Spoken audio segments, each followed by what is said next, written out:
उत्तिष्ठ भारतः माँ भारती आपके सभी सपनों को पूर्ण करें। प्यारे बच्चों, कल हम लोगों ने लीनियर इक्वेशन के बारे में देखा था, कैसे सॉल्यूशन निकाले थे और उसके इंटरसेप्ट या उसका इक्वेशन या कहें कि लाइन कहाँ से पास हो रहा था, इसके बारे में देखे थे। तो चलिए एक बार रिकॉल करते हैं, फिर हम लोग आगे आज देखेंगे क्वाड्रेटिक इक्वेशन के बारे में। तो सबसे पहले हम लोग एक्सिस की बात कर लेते हैं एक बार। ये एक्स पॉजिटिव वाला, एक्स निगेटिव वाला, वाई पॉजिटिव वाला, वाई निगेटिव वाला। तो अगर कोई लाइन ऐसे पास कर रहा है तो ये पॉजिटिव वाला होगा। अगर मैं यहाँ पे कोई पॉइंट लूँ 3, 2 तो दोनों पॉजिटिव है यहाँ पे। अगर कोई लाइन ऐसे पास हो रहा है, मैं यहाँ पे कोई पॉइंट लूँ -2, 1 तो ये ऐसा है। ऐसे कोई लाइन पास हो रहा है और यहाँ पे मैं कोई पॉइंट लेता हूँ -3, -3 तो ऐसे होगा। यहाँ से कोई लाइन पास हो रहा है और यहाँ पे कोई पॉइंट लेता हूँ मैं 4, -2 तो ऐसा होगा। तो किसी भी पॉइंट के बारे में पता करना है कि वो पॉइंट किस क्वाड्रेंट में है, तो उसके साइन को देख सकते हैं। अगर प्लस प्लस साइन है तो फर्स्ट क्वाड्रेंट में होगा,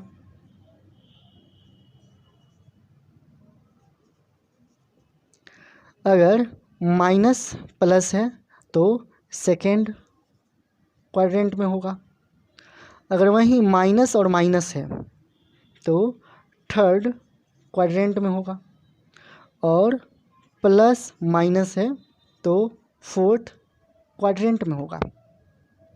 यहाँ हम लोग ये देख सकते हैं। उसके बाद ये जो लाइन है ऐसे अगर कटा है तो यहाँ जो कटा है, अगर हम लोग लिखते हैं x/a प्लस y/b बराबर 1, तो यहाँ x पे जहाँ कटा है वो कौन सा पॉइंट है, a है। b पे जहाँ कटा है वो पॉइंट है b।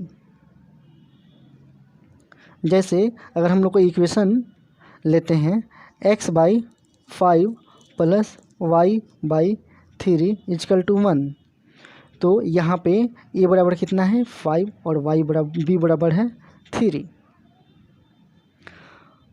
वैसे ही हम लोग कोई और भी पॉइंट लेते हैं तो उसको देख सकते हैं कि वो किस क्वाड्रेंट में लाई करता है। जैसे मैं अगर लिख दूँ 3x - 5y बराबर 15, तो सबसे पहले इस इक्वेशन को सॉल्व करेंगे। हम लोग इस फॉर्म में ले आएंगे या कहें तो इस फॉर्म में ले आएंगे। लिखना पड़ेगा 3x/15 - 5y/15 = 1। अब 3 से कैंसिल करेंगे 15 को तो 5 आएगा, 5 को 15 तो 3 आएगा। आया ये x/5 - y/3 = 1। तो यहाँ पे देख रहे हैं कि x पॉजिटिव है और y निगेटिव है। y निगेटिव कहाँ होता है, नीचे वाली लाइन में। तो हम लोग ऐसा डायग्राम बनाएंगे जिसमें x पॉजिटिव रहे और y निगेटिव रहे। तो x 5 पे काट रहा है, यहाँ हम लोग लेते हैं x बराबर 5, यानी a का वैल्यू 5 है और y की वैल्यू -3 है। अब यहाँ से जो लाइन पास हो रहा है उसका इक्वेशन क्या होगा, x/5 - y/3 = 1। ऐसे कोई भी इक्वेशन होगा तो हम लोग निकाल सकते हैं। तो चलिए आज शुरू करते हैं हम लोग। आज का जो टॉपिक है वो है द्विघात समीकरण के रूट, या ये कहाँ लाई करेंगे। अब जब हम लोग सारा कुछ रिवीजन कर लिए, तो एक और बात रिवीजन कर लेते हैं। वो ये है कि जब भी हम लोग बात करेंगे लीनियर इक्वेशन की, तो अगर कोई ऐसा लाइन है, ये जो लाइन है मानते हैं कि 5x + 9y = 45 है, तो इस पे जितने सारे पॉइंट आएंगे, कैसे कैसे पॉइंट हो सकता है, जैसे यहाँ पे क्या है आपका, कैसे निकाल सकते हैं आप, और यहाँ पे क्या है वो निकाल लीजिए पहले। तो सभी में 45 से डिवीजन कीजिए, तो यहाँ 45, यहाँ 45 और यहाँ आ जाएगा 45। ये कट गया। 9x + 5y = 1। तो x की जगह पे कितना है, सॉरी ये 9x नहीं 9/x होगा, 9/x, x/9 और y/5। अब जब हम लोग देख रहे हैं कि यहाँ पे है 9 और y पे है 5, तो 9 से जितना छोटा जो भी वैल्यू होगा, यानी 8, 7 और 0 से लेके, यानी 0 से 9 तक x का वैल्यू हो सकता है। और y की वैल्यू की बात करें तो 0 से लेकर के 5 तक हो सकता है। और इन दोनों के कॉम्बिनेशन के जो भी पॉइंट इस पे आएंगे वो सभी इसके सॉल्यूशन हो सकते हैं, यानी उन सबको अगर इसमें हम लोग रखेंगे तो इस इक्वेशन को वो क्या कर देंगे, सेटिस्फाई करेंगे। अब कैसे कैसे हो सकता है, तो इस इक्वेशन को सेटिस्फाई करने के लिए हम लोग क्या करेंगे, x का वैल्यू कुछ पुट करेंगे। जैसे ये इक्वेशन क्या है, 5x + 9y = 45। x का वैल्यू आप पुट कीजिए, 9 से छोटा कुछ भी, तो 4 पुट कीजिए, कितना हो जाएगा, 5 × 4 + 9y = 45। तो 5 चौका 20 + 9y = 45, यानी 9y = 25, y = 25/9, यानी 9 3 27, 9 2 18, 2 पॉइंट समथिंग आएगा। तो वो जो पॉइंट होगा, अगर डिवीज़न करते हैं हम लोग इतना में, तो जो आएगा एक पॉइंट कितना आया है, 5। तो 5 अगर यहाँ पे है और y का वैल्यू 2 पॉइंट समथिंग है, तो वो इस पे लाई करेगा। ऐसे कुछ भी वैल्यू हो सकता है, अनेकों वैल्यू हो सकते हैं जो इसको सेटिस्फाई करें, लेकिन जो एक सॉल्यूशन होगा वो कौन सा होगा, 5 और 2 पॉइंट समथिंग। हो सकता है कि हम लोग कोई और पॉइंट निकालें, यहाँ पे निकालते हैं तो 3 और 4 हो सकता है। तो ऐसे कुछ भी हो सकता है, लेकिन एक सेट जो होगा वही वैलिड होगा एक समय। तो इस तरह से हम जानते हैं कि लीनियर इक्वेशन का सॉल्यूशन कितना आता है, मान कितना आता है, 1 आता है। अब हम देखते हैं क्वाड्रेटिक इक्वेशन के बारे में। जैसे हम लोग जानते हैं क्वाड्रेटिक इक्वेशन का जो फॉर्म होता है x² + bx + c होता है, और इसमें हो सकता है कि कोफिशिएंट जो है a का, x का और x² का निगेटिव या पॉजिटिव कुछ भी हो सकता है, कांस्टेंट टर्म कुछ भी हो सकता है। अब देख रहे हैं कि जब a > 0 होगा तो क्या होगा, और क्वाड्रेटिक इक्वेशन में एक बात करते हैं हम लोग b² - 4ac की, जिसको हम लोग d कहते हैं, इंग्लिश में डिस्क्रिमिनेंट और हिंदी में इसको विविक्तर कहते हैं। ये बताता है कि रूट का टाइप क्या होगा। तो सबसे पहले हम लोग देखते हैं कि a > 0 है और b² - 4ac 0 से बड़ा है, ये 0 से बड़ा है तब के लिए, 0 से बड़ा है तब के लिए। तो सबसे पहले हम लोग समझते हैं कि b² - 4ac 0 से बड़ा क्या होता है और a > 0 क्या होता है। इस बात को समझने के लिए हम लोग कोई एक इक्वेशन लेते हैं। जैसे हम लोगों ने एक इक्वेशन लिया x² - 4x + 3, ऐसा एक एक्सप्रेशन लिया, पॉलिनोमियल है। इस पॉलिनोमियल को इक्वेशन बनाने के लिए यानी क्वाड्रेटिक इक्वेशन बनाने के लिए हम लोगों ने 0 के बराबर कर दिया। जब 0 के बराबर किए तो इसका रूट निकल सकता है।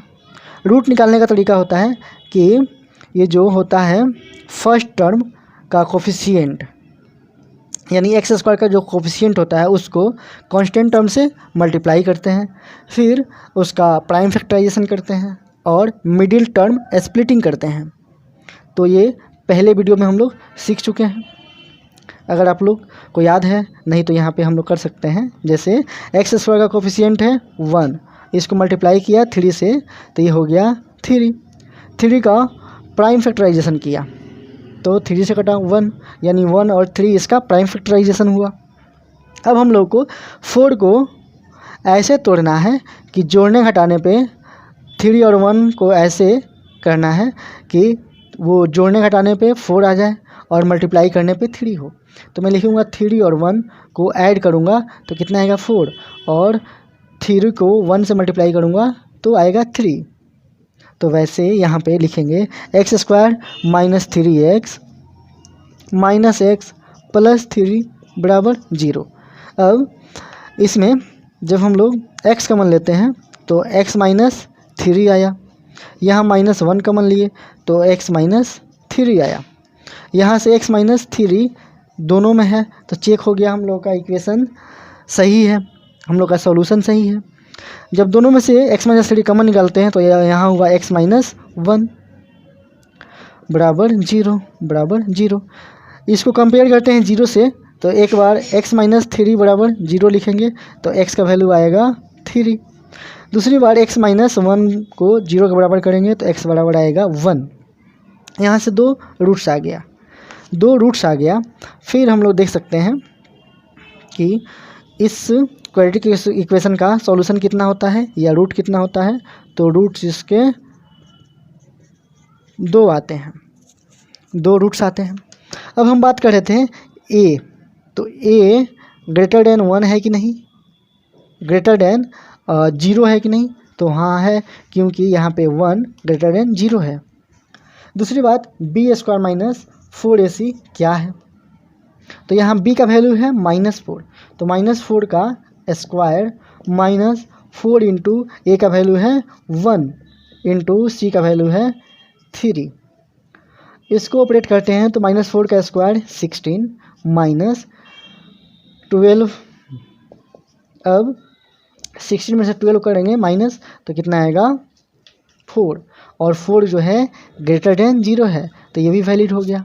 बी स्क्वायर माइनस 4ac 0 से बड़ा है, दोनों वैलिड हो गया। अब हम देखते हैं कि इसका ग्राफ कैसे खींचेंगे, यानी इसका आरेखीय निरूपण कैसे होगा, कैसे इसको ग्राफ्स के माध्यम से दिखाएंगे।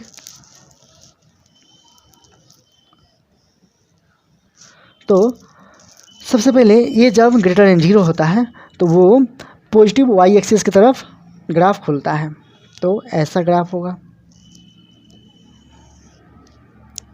अब ऐसा ग्राफ होगा। दूसरी बात कि अगर ये ग्रेटर देन 0 है, जो इसके रूट्स होंगे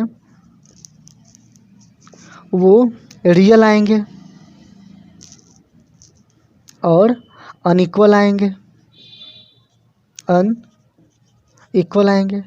यानी रियल का मतलब वास्तविक होगा और अनइक्वल का मतलब असमान होगा।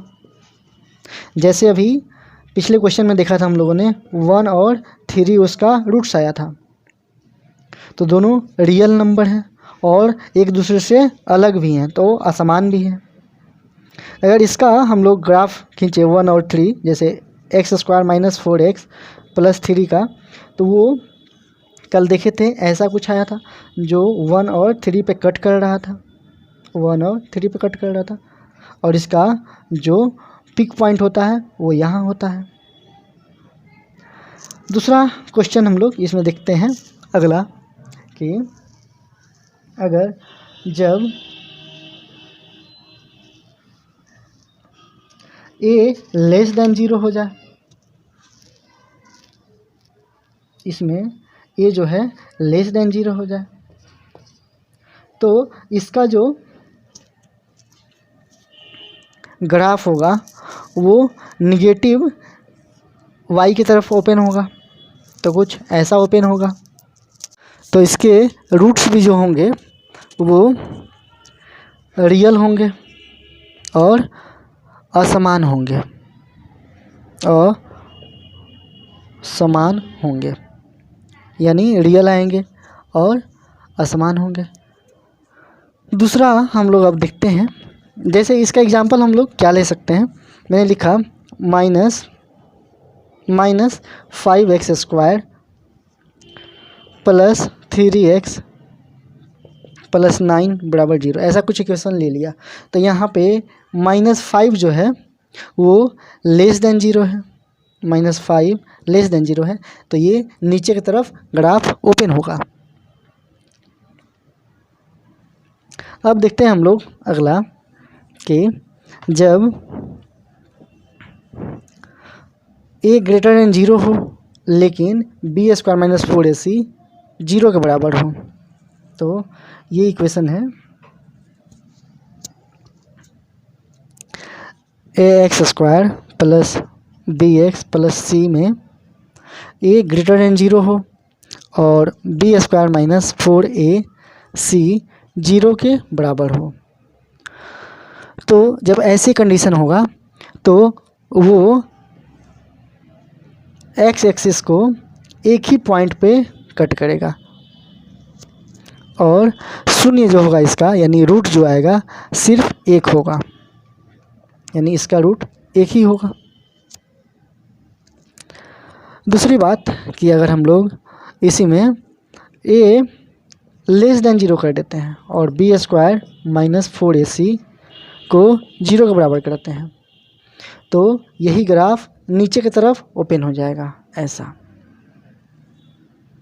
और कंडीशन वही अप्लाई रहेगा। अब हम देखते हैं कुछ अदर कंडीशन कि जब हम लोग a को पॉजिटिव रखें और b² - 4ac को निगेटिव रखें तब के कंडीशन में, तो ऐसे कंडीशन में रूट जो होते हैं इमेजिनरी आते हैं। अच्छा, जब b² - 4ac होगा तो इसके रूट्स की बात कर लेते हैं हम लोग, बराबर 0 होगा, तो इक्वल रूट्स आते हैं, यानी रूट्स क्या होते हैं, समान आते हैं। और दूसरी बात, ये रियल रूट होते हैं। अब देखते हैं हम लोग अगला कि जब ax² plus bx plus c में a ग्रेटर देन 0 है और b² - 4ac लेस देन 0 है, तो ऐसे में क्या होता है कि ग्राफ कभी एक्स एक्सिस को काटता ही नहीं है। तो ग्राफ कभी एक्स एक्सिस को काटता ही नहीं है। ये इसका है, अगर a लेस देन 0 करें और b² - 4ac लेस देन 0 करें, तो इसमें ग्राफ कहीं ऐसे लाइन करेगा, ये भी एक्स एक्सिस को नहीं काटेगा। तो इसके जो रूट्स होते हैं वो इमेजिनरी होते हैं, इमेजिनरी यानी अवास्तविक संख्या। दोनों में सेम कंडीशन है। जब अवास्तविक होगा तो उसके समान या असमान की बात ही नहीं होती है। जो चीज़ एग्जिस्ट ही नहीं करता है उसकी कहानी क्या बताएंगे हम लोग।